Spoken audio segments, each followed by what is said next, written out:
식탁 위의 책들. 이 은밀한 쾌락을 완성하는 책은 정해져 있다. 낯선 손님은 나의 식탁에 초대받지 못한다. 수십 번도 아닌 수백 번 읽어서 이미 외운 지 오래인 책들만 올라오고 책장이 저절로 펼쳐질 정도로 같은 곳만 계속 본다. 좋아하는 음식을 좋아하는 그릇에 담아 좋아하는 책을 읽으며 먹는다. 세상에 이보다 안전한 쾌락이 있을까? 골라듣는 뉴스룸 책 읽는 순간 북적북적입니다. 저는 심영구 기자입니다. 날이 많이 더워졌죠. 에어컨 시원하게 나오는 실내도 좋지만 뜨거운 햇볕만 피한다면 그늘 아래서 앉아서 책 읽기 참 좋은 짧은 시간이 흘러갑니다. 또 가을이 짧게 오겠지만요. 야외 식탁에 앉아도 좋고 그 식탁 위엔 책 말고도 뭔가 먹을 만한 게 있으면 더욱 좋겠습니다. 혼자 뭐를 먹을 때 주로 뭐를 하시나요? 혼자 먹는 건 절대 안 한다는 극이 같은 분들도 있겠지만 저는 혼자 먹는 거 꽤 좋아하거든요. 이 먹는 데만 집중하는 분들도 아마 있을 거고 유튜브나 넷플릭스 같은 영상을 보시는 분들도 있을 거고 책이나 다른 뭔가를 읽는 분들 그렇겠죠. 저는 먹는 데만 집중하지도 않고 영상도 보지 않고 세 번째입니다. 뭔가를 읽으면서 먹습니다. 제 밥 친구가 책이나 뭔가 읽을 거리라고 할 수 있겠네요. 아무거나 읽진 않고요. 뭔가 먹는 것과 연관된 것을 주로 읽습니다. 또 새로운 걸 찾아 읽기보다는 이전에 읽었던 검증된 것들을 읽습니다. 이전에는 요리 장면과 음식 묘사에 탁월했던 이 부분이 아주 가장 탁월한 것 같아요. 하루키의 에세이를 보기도 했고요. 박찬일 셰프의 책도 많이 읽었고 또 요네하라 마리의 책들이나 또 허영만 선생의 식객 이것도 즐겨봤던 제 식탁 위의 책들이었습니다. 이 중에 일부는 전자책으로 갖고 있어서 꼭 종이책을 가지고 다니지 않더라도 아무 데서나 가능했고요. 오늘 북적북적에서 함께 읽고 싶은 책은 출간된 지 10년이 넘었습니다. 북적북적에서 읽는 책들 치고는 꽤 오래된 책인데요. 저는 최근에 알게 되고 읽었습니다. 우연히 중고서점 하나가 생겼길래 거기 들렀다가 표지도 산뜻하고 제목도 이끌려서 넘겨봤는데 서문을 읽어보니까 이거는 너무 공감이 가는걸? 읽어야겠는걸? 하고 마음을 먹게 됐습니다. 정은지 작가가 쓴 내 식탁 위의 책들 낭독으로 간 출판사 앨리스에 감사드립니다. 이 정은지 작가는 번역가면서 글쟁이라고 스스로를 소개했는데요. 찾아보니까 여러 매체의 칼럼을 썼는데 번역서 말고는 자기가 쓴 책으로는 이 책이 유일한 것 같습니다. 좀 의아했습니다. 왜 다음에는 안 쓰셨지? 하고요. 책을 내며를 먼저 읽겠습니다.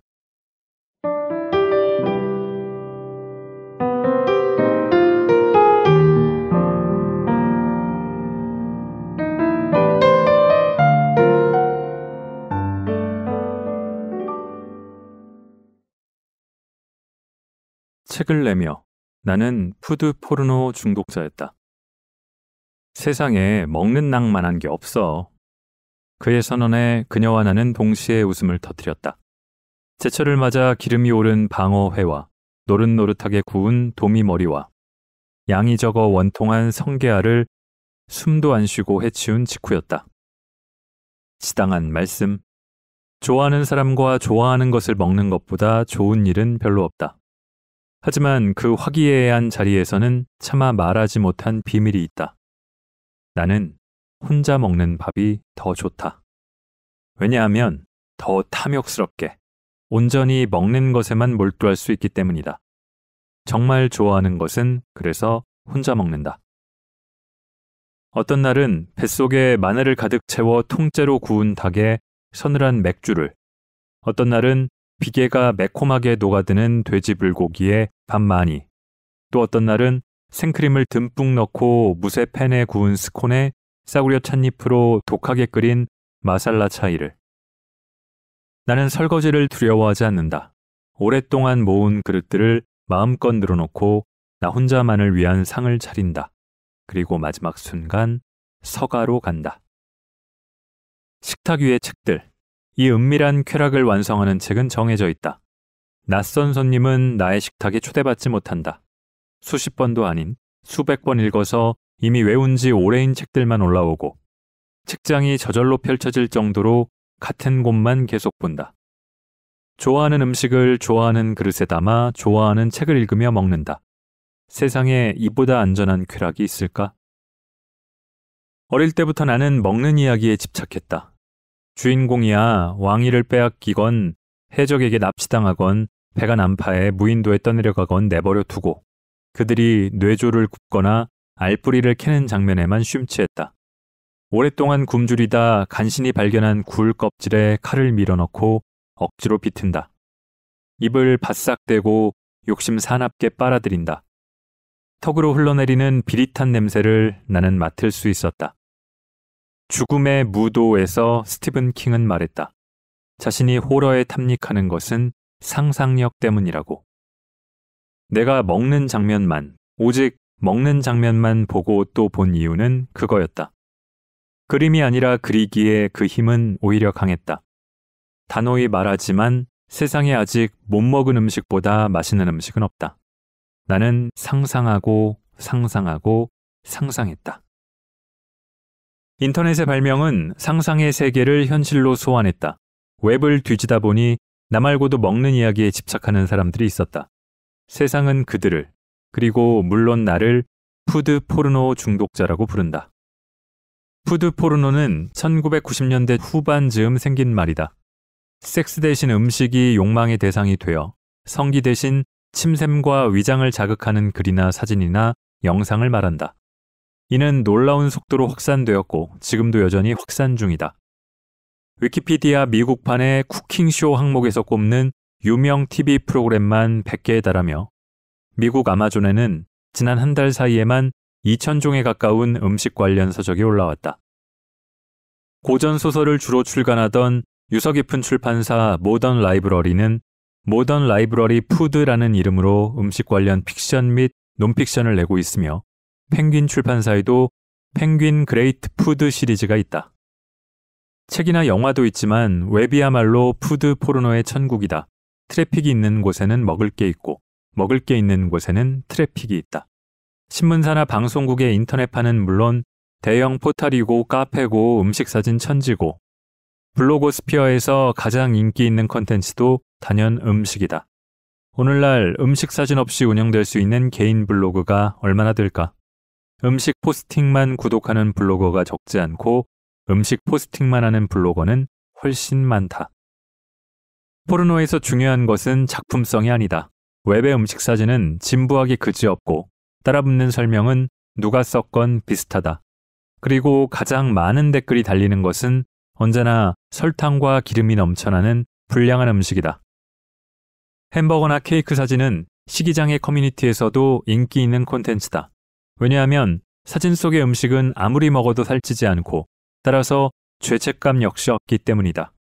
그들은 이 가상의 음식들을 칭송하는 동시에 혐오하고 갈망하는 동시에 매도한다. 많은 사람이 푸드 포르노를 식욕과 별개로 소비한다. 그들은 요리 채널을 하루 종일 틀어놓지만 따라 만드는 일은 없다.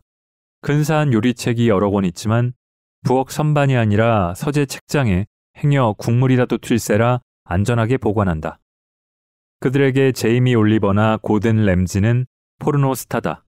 자신은 꿈에도 못할 테크닉을 펼치는 것을 그저 구경할 뿐이다.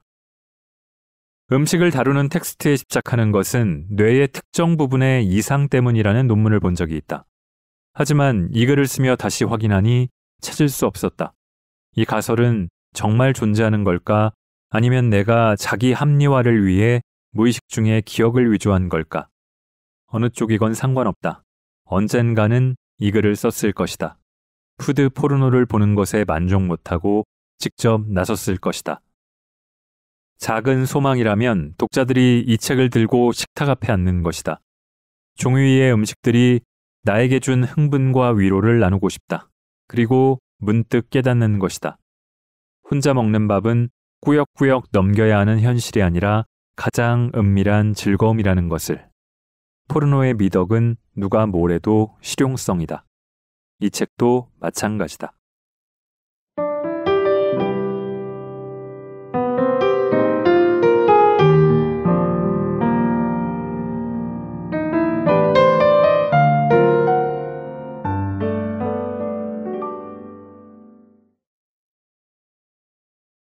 자, 먹방의 시대가 탄생하기 전에 나왔던 책입니다. 2012년에 1쇄가 나왔다는 걸 감안하면은 앞서갔던 책이죠. 아니면은 먹방 전에도 푸드 포르노의 시대는 이미 와 있었는데 제가 잘 몰랐던 것 같기도 하고요. 지금도 여전히 한국에서는 화제를 몰고 다니는 이 백종원 씨가 마리틀로 이름을 떨치기도 전이고, 저도 무척 재미있게 봤던 냉장고를 부탁해 같은 프로그램이나 지금의 인기 먹방 유튜버들도 전부 다 등장하기 전에 꿈나무 시절입니다. 상상 가능한 맛들이 있고 상상 그 너머의 맛들이 있을 텐데 먹방은 잘 눈에 가지 않는 건 제가 꼭 나이를 먹어서만은 아니지 않을까, 저는 그렇습니다. 이 책의 표현처럼 영상보다도 오히려 활자의 맛이 책을 맛보고 미식 독서를 하는 게 더 현실의 맛과 어우러져서 맛 그 이상의 맛을 내기 때문 아닐까. 너무 강한 시각 자극보다는 활자를 통해 걸러진 자극이 그래도 더 나아설까. 혼자 먹는 그냥 그런 맛을, 보통의 맛을 몇 곱절 상승시켜주기 때문 아닐까 하는 생각도 해봤습니다. 이 책에는 모두 20권의 책, 그리고 그 책에 등장하는 음식과 먹는 장면 등이 녹아서 담겨 있습니다. 대부분은 제가 읽거나 읽지는 않았더라도 알고 있는 책들인데 생소한 책도 몇 권 있네요. 그래서 뭐를 읽을까 하다가 아무래도 저의 식탁 위의 책 중에서도 최애 도서 중 하나인 이건, 그 저자 중 하나인 이건 안 읽을 수가 없네요. 하루키, 그리고 알랭드 보통의 글을 읽겠습니다.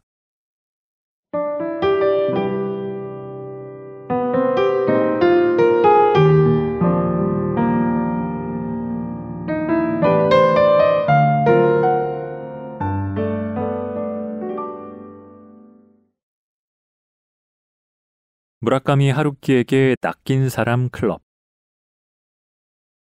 와타나베 노보루는 30대 초반이다. 월급이 또박또박 나오는 직장은 없지만 돈이 궁하지는 않다. 요리를 즐기고 책과 영화와 음악을 좋아한다. 유행에 민감하진 않지만 좋아하는 브랜드에는 충성스럽다. 여자에게 인기 있는 스타일은 아니지만 좋다는 여자 한둘은 늘 있다. 의외로 꾸준히 운동하는데 이유는 딱 하나. 날마다 맥주를 마시고 싶어서다.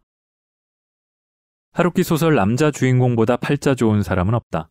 부와 권력은 없지만 하루하루 느긋하고 안락한 일상. 안빈 낙도나 소박한 삶과는 관계없다. 그가 추구하는 건 어디까지나 쾌락이고 사치다. 하지만 거창한 것은 아니고 작지만 확실한 행복. 차곡차곡 개킨 팬티가 가득한 서랍장이라든가 겨울밤 부스럭부스럭 이불 속으로 들어오는 과묵한 거대 고양이라든가 새로 사온 브룩스 브라더스의 하얀 면직 버튼다운 셔츠라든가. 일본뿐 아니라 한국에서 무라카미 하루키는 한 시대를 풍미했다. 그의 글은 건조하고 또 서늘했다. 오직 뜨겁고 축축하기만 하던 시대에 그것은 세상에 없는 신선한 바람이었다. 특별한 사건은 일어나지 않는다. 평범한 일상의 한 꼬투리를 낚아채 나른하고 심술궂게 풀어내기. 하루키에게는 그런 재주가 있다. 종일 빈둥거리다 문득 외출 준비를 한다. 단지 밥을 먹기 위해서다. 약속은 없고 피치 못하게 밖에서 때워야 할 사정이 있는 것도 아니다. 집에서도 만날 만드는 스파게티를 굳이 밖에서 먹는가 하면 대낮부터 메밀국수 집에서 맥주를 걸치기도 한다. 시간 많구나. 그리고 돈도 많아. 그것은 난생 처음 듣는 신기한 이야기이자 끝내주게 멋진 쿨한 삶이었다. 하루키적인 삶의 유혹은 강렬했다. 소확행의 지지자가 속출했는데 그들은 특히 하루키의 단골집 토끼정에 흥분했다. 그곳은 한적한 주택가에 있다. 간판은 없고 입에서 입으로 전해지는 평판만으로 장사한다. 10명이면 꽉 차는 작은 가게로 주인 혼자 일하지만 어수선한 느낌은 없다. 주인은 수수께끼 같은 인물이다. 인상은 나쁘지 않지만 목덜미에 칼자국이 있다. 원래 조직폭력배였다는 소문이다. 메뉴는 딱 둘이다. 매일 바뀌는 정식에는 보리밥에 바지락 된장국, 큰 그릇에 한가득 담긴 양배추 샐러드와 신선한 야채절임, 시금치 나물이나 버섯 초무침이 나온다. 고로케 정식에는 제법 큰 고로케가 2개인데 감자랑 쇠고기 말고는 아무것도 들어있지 않다. 젓가락으로 꾹 누르듯 잘라 입에 넣는다. 겉은 바삭하고 속은 녹아들 듯 뜨겁다. 하나는 그냥 먹고 나머지 하나에는 특제 소스를 뿌려 먹는다. 점점 줄어드는 맥주와 고로케를 야금야금 먹으며 느끼는 행복은 각별하다. 분명 사소하지만 그래도 확실하다. 하루키는 진구구장 외야석에서 맥주를 마시며 혼자 야구를 보고 있었다. 야쿠르트 스왈로즈의 데이브 힐튼이 2루타를 때린 순간 자신이 소설을 쓸 수 있다는 사실을 깨달았다. 그는 29살이었고 재즈바를 운영하고 있었다.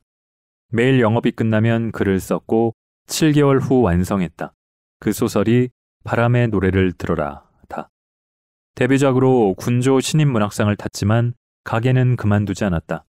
그 후로도 몇 년이나 가게를 운영하며 밤에만 글을 썼고 가게를 그만둔 후에도 매일 정해진 시간에 책상으로 출근하고 퇴근했다.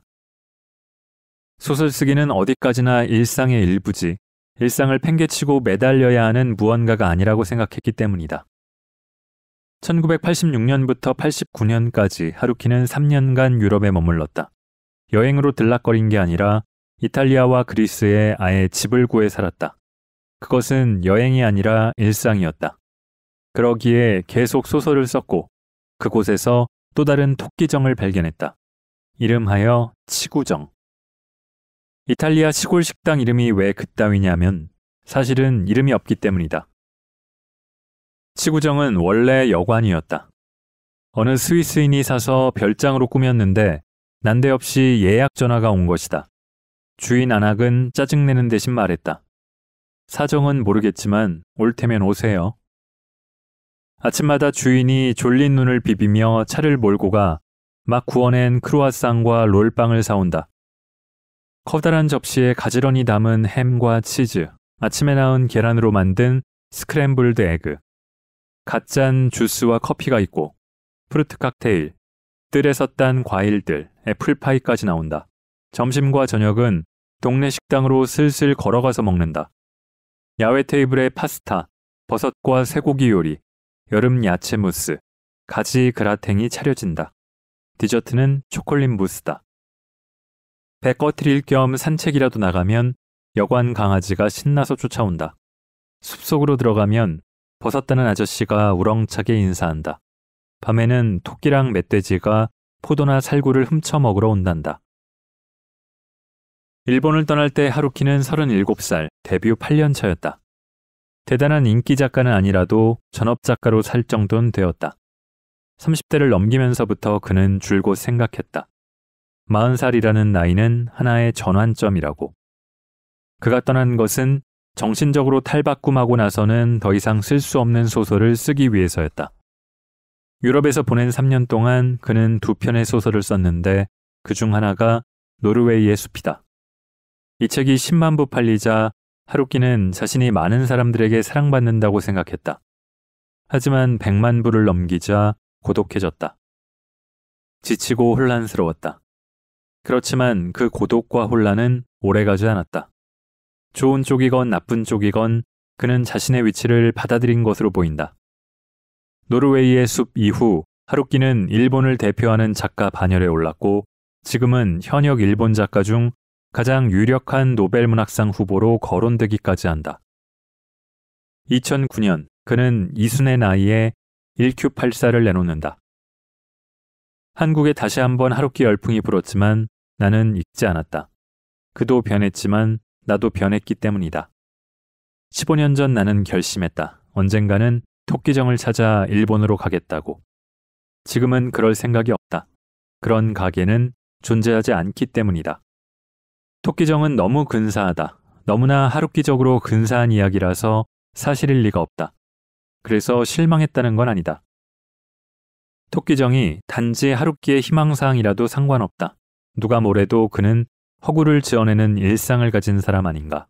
내가 홀린 건 그 허구였고 그 진위를 굳이 확인할 필요는 없다. 나는 단지 더 이상 그의 이야기에 매혹되지 않을 뿐이다. 그의 소설은 더 이상 안 읽지만 그가 지어낸 일상은 하루키적인 삶은 남아있다. 하루키 이전에 나는 고로케를 먹지도 않았고 술도 거의 마시지 않았다. 하루키 이후 가끔씩 못 견디게 고로케가 먹고 싶어지며 온종일 더위에 시달리다 찜통 지하철로 마무리하는 귀갓길 머릿속엔 온통 차가운 맥주 생각뿐이다. 집에 도착하자마자 옷을 벗어 던진다. 찬물을 뒤집어 쓴 후 서늘한 새 옷으로 갈아입고 다리를 쭉 펴고 앉는다. 냉장고에서 맥주를 꺼내오고 과자 봉투도 뜯는다. 여름이라면 맥주를 벌컥벌컥, 겨울이라면 커티삭을 홀짝대며 책을 읽는다. 그 책은 무라카미 하루키의 것이 아니다. 하루키가 알면 울컥하겠지. 하지만 와타나베 노보루라면 최소한 겉으로는 모른 척 할 것이다.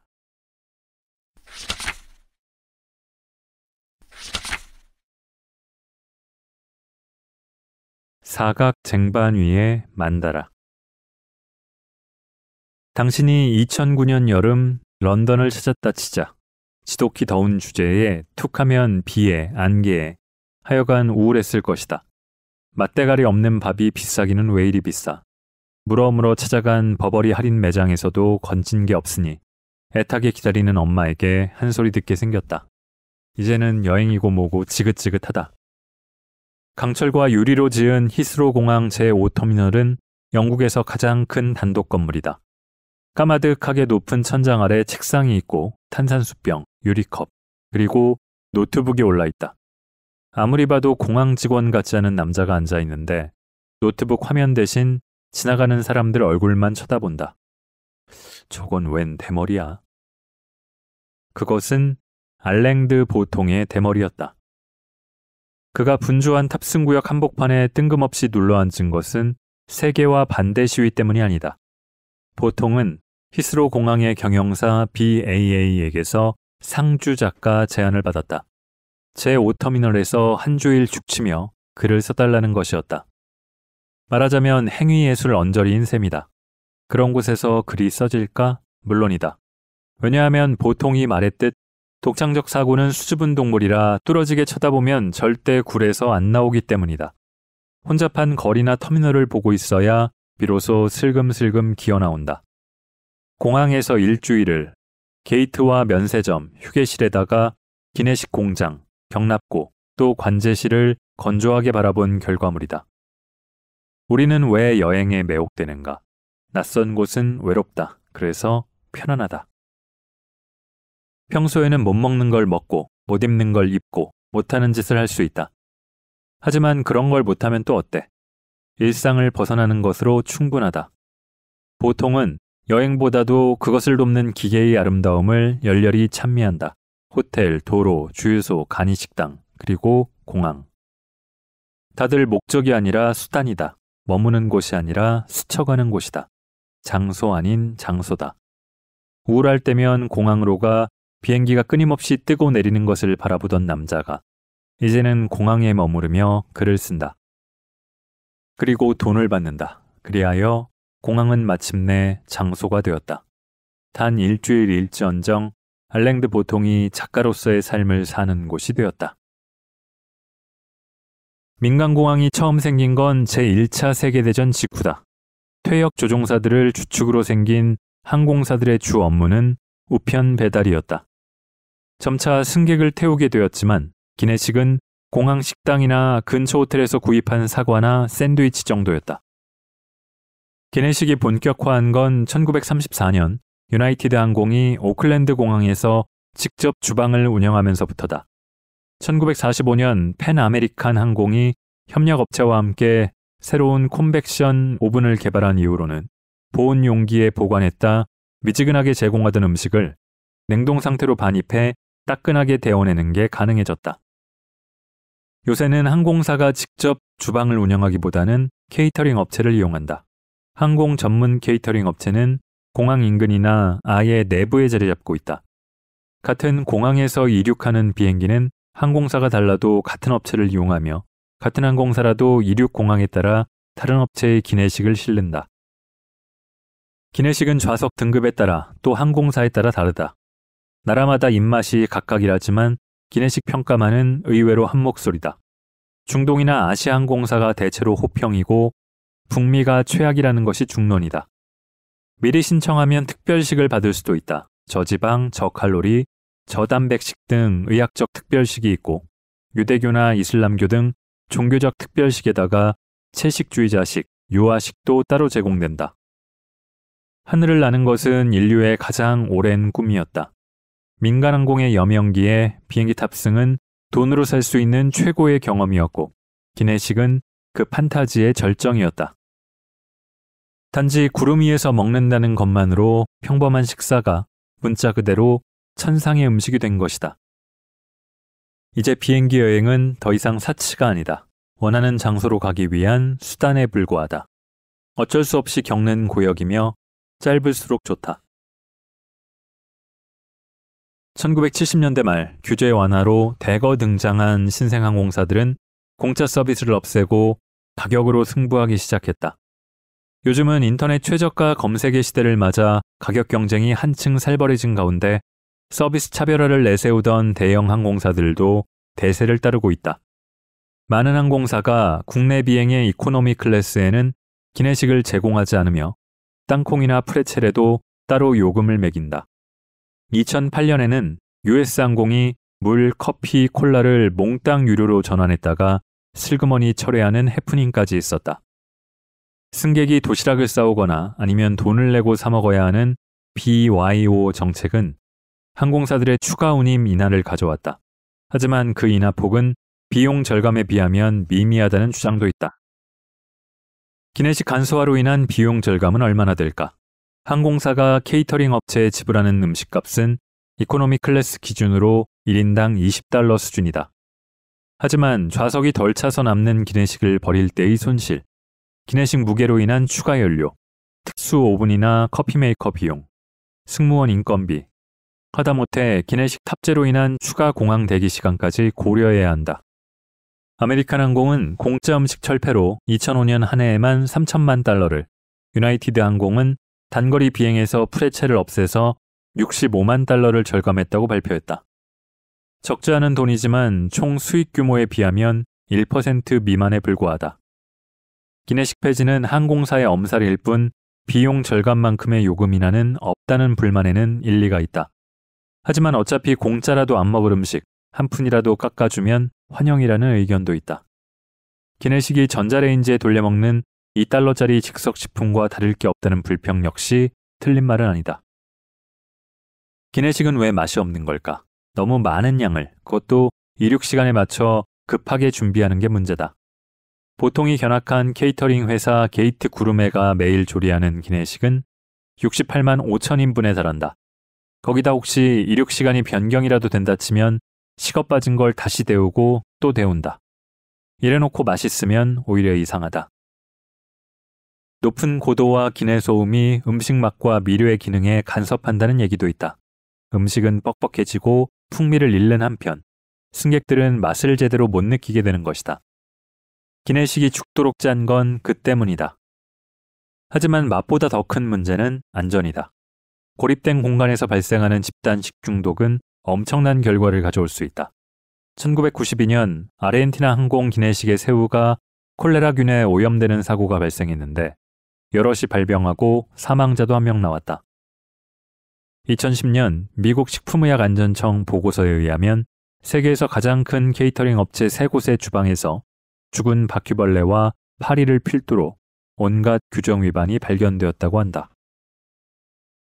기내식은 맛없다, 또 더럽다. 하지만 많은 사람이 그 맛없고 더러운 음식을 사랑한다. 좁아터진 좌석에 갇혀 팔꿈치도 제대로 못 움직이면서도 열심히 플라스틱 포크를 놀리고 뒷자리 버르장머리 없는 애새끼가 툭하면 걷어차는 것도 묵묵히 참는다. 기내식 대신 깎아주는 돈이면 근사한 식당에서 제대로 된 음식을 포장해 올 수도 있다.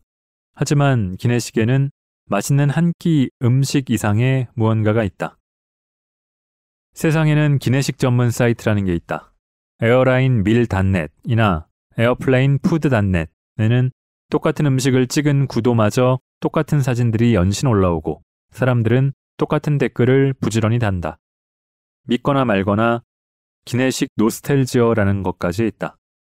노스웨스턴 대학 도서관에서 개설한 기내식 체험 사이트에는 1950년대부터의 기내식 메뉴가 올라 있다. 이를테면 1963년 워싱턴에서 덴버로 가는 유나이티드 항공의 기내식은 랍스타 칵테일, 밥과 브로콜리를 곁들인 닭, 초콜릿 케이크다. 사진조차 없는 메뉴를 보며 다들 무슨 꿈을 꾸는 걸까?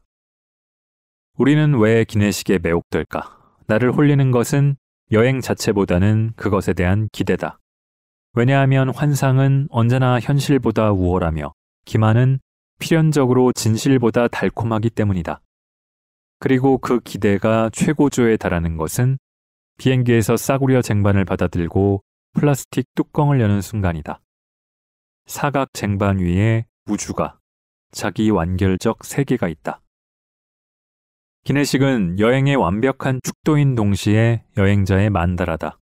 빼곡하게 들어찬 플라스틱 용기들은 무의식적인 여행자의 상징이고 우리의 완전한 집중을 이끌어낸다. 보통은 현대의 비인간성에 탄식하지 않는다. 그는 소외와 고립에 오히려 매혹되는 종류의 사람이다. 보통에게 공항은 현대 세계 상상력의 중심이며 세계화, 환경 파괴, 가족 붕괴, 그 밖에도 모더니티의 모든 테마가 콘크리트의 형태를 빌어 장엄하게 표현된다. 그는 출간 후 가진 인터뷰에서 공항으로 돌아가고 싶다고 고백했다. 나도 그러고 싶다. 언젠가 나를 잡아 공항에서 하루 종일 머물고 싶다. 분주한 사람들을 구경하며 마음 놓고 길을 잃고 싶다.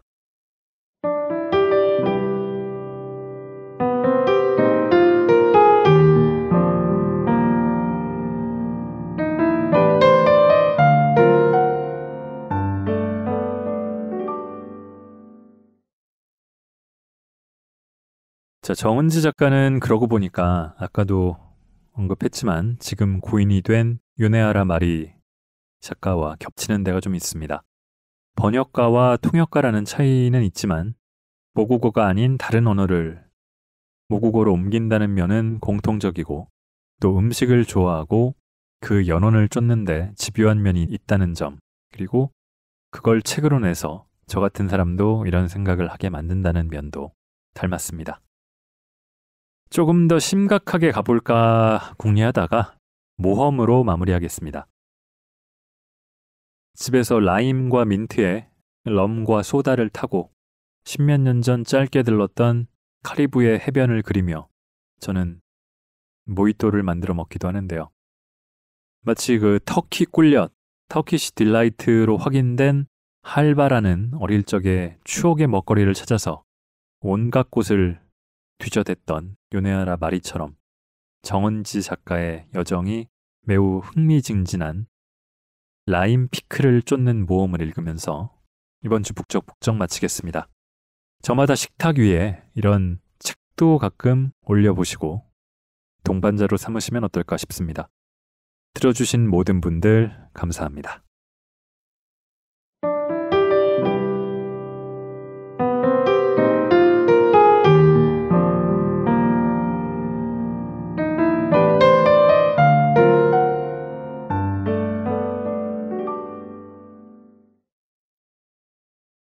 라임 피클을 쫓는 모험. 고아 소녀가 대학에 간다. 수업은 즐겁고 죽어라 노력해 성적도 좋다. 문제는 쉬는 시간이다. 다른 애들이 하는 말을 도통 알아들을 수가 없다. 제루샤 에번 양은 키다리 아저씨에게 편지를 썼다. 작은 아씨들을 안 읽은 건 온 학교에 저 혼자예요. 조용히 나가서 책을 사왔습니다. 다음에 또 소금에 절인 라임 얘기가 나오면 무슨 소린지 알겠죠. 나는 고아원에서 자라지 않았고 작은 아씨들도 읽었다. 그렇지만 소금에 절인 라임이라니 그런 건 듣도 보도 못했다. 내가 작은 아저씨들을 읽은 것은 출판사건, 독자건, 저작권 개념이 희미하던 시절이다. 그 무렵 번역서들은 문제가 많았다. 실수로 틀린 데야 그렇다 치자. 엿장수 마음대로 뺄 건 빼고 줄일 건 줄이는가 하면 가끔은 옮긴이나 편집자가 멋대로 끼어들어 주인공의 심정을 주절주절 해설하기도 했다. 내가 읽은 판본의 옮긴이는 소금에 절인 라임 얘기가 중요하지도 재미있지도 않다는 판단을 한 것 같다. 라임 이야기가 무슨 소리인지는 어른이 되어 다른 번역본을 읽은 후에야 알 수 있었다. 학교에서는 언제나 무언가 유행한다. 입은 채 꿰맨 것 같은 바지라든가 삼디다스 스레빠라든가 공기놀이라든가 뜬금없이 나타났다 바람같이 사라지는 쓸데없는 것들에 부모나 선생들은 혀를 차지만 아이들은 목숨을 건다. 에이민의 학교에서 라임은 단순한 주전부리가 아니었다. 그것은 일종의 화폐고 신분의 상징이었다. 아이들은 소금에 절인 라임을 연필, 구슬 반지, 종이 인형과 교환했다. 좋아하는 아이와는 나눠 먹고 싫어하는 아이 앞에서는 약을 올렸다. 라임을 가져온 아이의 인기는 수직으로 상승하는 한편 얻어먹는 아이는 비굴하게 눈치만 살폈다. 라임을 가져온 아침 하늘 높은 줄 모르고 치솟은 에이미의 위시는 라임을 창가에서 내버리며 덩달아 곤두박질 쳤다. 소금에 절인 라임이 도대체 뭐기에, 아니 그 전에 라임이 무엇인지부터 알 수 없었다. 초록색의 자그만한 게 마치 덜 익은 레몬 같은 라임을 내 눈으로 본 것은 그 후로도 오랜 시간이 지난 후다. 라임의 기원에 대해서는 이야기가 분분하다. 하지만 남아시아에서 경작하기 시작해 아랍을 거쳐 유럽으로 그리고 아메리카 대륙으로 전해진 것은 확실하다. 미국에 처음 들어온 것은 키라임 혹은 멕시코 라임이라고 불리는 작고 신맛이 강한 라임이지만 현재 가장 널리 소비되는 것은 타히티, 페르시아 품종이다. 어른의 집념으로 영문판을 뒤지니 소금에 절인 라임은 라임 피클이었다. 피클이라면 오이밖에 모르던 나는 경악했다. 라임으로도 피클을 만든단 말인가? 그게 뭔데? 무슨 맛인데? 놀라지 마시라. 라임 피클을 검색하자 줄줄이 나오는 것은 인도 요리 블로그들이었다. 라임 피클은 인도 요리였다. 정확히 말하면 라임 처트니다. 처트니는 인도식 절임이다. 인도인들은 망고에서 생선까지 모든 처트니로 만든다. 얼마나 흔하게들 먹느냐면 인도 영화에서 가난한 연인들이 반대하는 부모를 설득하며 만날 하는 말이 밥이랑 처트니만 있으면 어떻게든 먹고 산다는 소리다. 반대로 여주인공의 아버지는 늘 딸에게 그 남자랑 결혼하면 처트니만 먹고 살 거라고 경고한다. 라임 처트니를 만드는 법은 이렇다. 라임을 잘 씻어서 물기를 빼고 적당히 썬다. 소금을 넉넉히 뿌려 깨끗한 단지에 차곡차곡 담는다. 볕 좋은 곳에 며칠 둔다. 말랑말랑해지면 큐민, 머스타드, 호로파시, 터메릭, 칠리가루를 넣고 버무린다. 밀봉해서 빠르면 사흘, 길게는 한 달 이상 두었다 먹는다. 12살짜리 미국 여자아이들이 이 시고 맵고 짠 걸 날마다 학교에 들고 가서 책상 서랍에 숨겨두고 틈날 때마다 빨아먹었다고? 국물이 뚝뚝 떨어질 텐데 맨손으로? 말도 안 돼. 다시 인터넷을 뒤지니 전 세계에 비슷한 의혹을 가진 사람들이 있었다. 라임 피클의 정체는 로리가 어째서 에이미와 결혼했느냐와 함께 작은 아씨들 애호가들을 괴롭히는 양대의 의혹이었다. 처트니가 아니라면 그럼 뭔가? 저장식품 커뮤니티에서 특히 의견이 분분했다. 라임 껍질을 벗겨야 한다. 아니다. 설탕을 넣어라. 넣지 마라. 식초에 절여야 한다. 아니, 브랜디에 절여라. 그 와중에 이것이야말로 작은 아씨들의 라임 피클이라고 단언하는 사람이 나타났다. 하지만 그가 걸어놓은 링크는 끊겨 있었다. 좌절하고 있는데 매사추세츠주에서 보낸 어린 시절에 라임 피클을 먹어봤다는 사람이 나타났다. 식품점의 과자와 아이스크림 매대 옆 큰 단지에 담아두고 한 개에 5센트씩에 팔았단다. 매사추세츠, 메인, 버몬트, 뉴햄프셔, 로드아일랜드, 코네티컷 등 미국 북동쪽 6개 주를 뉴 잉글랜드라고 부른다. 유럽 이민자들이 가장 먼저 정착한 곳이며 보스턴을 중심으로 미국 문학, 철학, 교육의 첫 움직임이 태동한 지역이기도 하다. 루이자 메리 올콧은 1832년 뉴 잉글랜드의 전통 속에서 태어났고 1869년 작은 아씨들을 썼고 1888년 죽었다. 작은 아씨들의 배경도 초판을 낸 출판사의 소재도 뉴 잉글랜드다. 나는 드디어 잡은 희미한 실마리를 끈질기게 추적했고 마침내 린다 지트리의 책 즐거운 피클 만들기에서 답을 찾았다. 19세기 후반 보스턴의 라임 수요는 서인도에서 수확한 라임에 의해 충족되었다. 라임은 바닷물에 재워 통에 담긴 채 대양을 건너왔고 다시 유리단지로 옮겨 담아져 사탕가게에서 낱개로 팔렸다. 수입업자들은 라임이 높은 관세가 붙는 생과일이 아닌 피클로 분류되게 하려고 로비를 벌였고 덕분에 이는 아이들이 쉽게 사 먹을 수 있는 값싼 간식거리가 되었다. 뉴 잉글랜드의 선생들은 아이들이 라임 피클을 수업 시간에도 계속 씹고 빨고 교환하는 것에 진절머리를 냈고 결국 라임을 학교에서 영원히 금지하기에 이르렀다. 의사들 역시 라임을 비난했다. 1869년 보스턴의 한 의사는 라임 피클은 부자연스럽고 언어 도단적인 물건이라고 비난하며 아이들을 영양 결핍으로 만든다고 주장하기도 했다. 하지만 부모들은 아이들이 라임 피클 먹는 것에 관대했는데 거기에는 이유가 있다. 클램 차우더, 베이크트 빈, 칠면조구이, 애플파이, 메이플 시럽. 뉴 잉글랜드의 전통 요리는 이런 것들이다. 신선한 야채와 과일을 먹을 기회가 별로 없어서 괴혈병이 비교적 흔했다. 비타민의 존재는 그때까지 발견되지 않았지만 감귤류가 괴혈병 증상을 호전시킨다는 사실만은 다들 알고 있었다. 에이미와 친구들이 라임 피클에 몰두한 건 역시 어쩌면 가벼운 괴혈병 때문이었을지 모른다. 에이미의 라임 피클을 먹어보고 싶은가? 방법은 간단하다. 큼직한 품종 말고 자그마한 키라임을 가능한 한 신선하고 잘 익은 것으로 구한다. 잘 씻어 물기를 빼고 물 한 컵당 피클용 소금 1테이블스푼을 넣은 절임액에 통째로 담근다. 단지에 담아 냉장고에 3주 동안 둔다. 에이미처럼 그냥 먹어도 되고 샐러드나 살사 아니면 셔벳을 만들 수도 있다. 라임 피클을 추적하다 보니 로리가 어째서 조가 아닌 에이미와 결혼했는지에 대한 실마리도 덩달아 얻었다. 조의 모델은 올콧 자신이었다. 그녀는 평생 혼자 살았고 조 역시 독신이 어울린다고 믿었다. 하지만 출판사는 생각이 달랐다. 미국 고전 문학을 내는 비영리 출판사인 라이브러리 오브 아메리카에서 2005년에 낸 작은 아씨들의 해설에서 편집자 일레인 쇼월터는 올콧의 편지를 인용한다. 올콧은 조가 문자 그대로 미혼 여성으로 남아있어야 한다라고 말했지만 독자들은 조가 행복을 찾는 걸 보고 싶어 한다는 게 당시 출판사의 입장이었다. 그녀는 다음 권에서 결국 조를 결혼시켰다. 하지만 바람직한 남편과는 거리가 먼 웃기는 짝을 찾아주는 것으로 분을 풀었다고 한다. 모든 수수께끼가 해결되고 나니 남은 것은 뜬금없이 즐겨찾기 된 엄청난 수의 인도 요리 블로그들 뿐이었다. 당장 만들어 보기로 했다. 에이미의 라임 피클이 아닌 매콤한 라임 처트니를. 나는 어린 여자애가 아니고 매일 종합 비타민을 먹으며 인도 음식의 열렬한 팬이니까. 라임 대신 레몬 8개를 사와 깨끗이 손질했다. 4등분의 소금을 뿌리고 유리병에 담아 베란다에 내놓았다.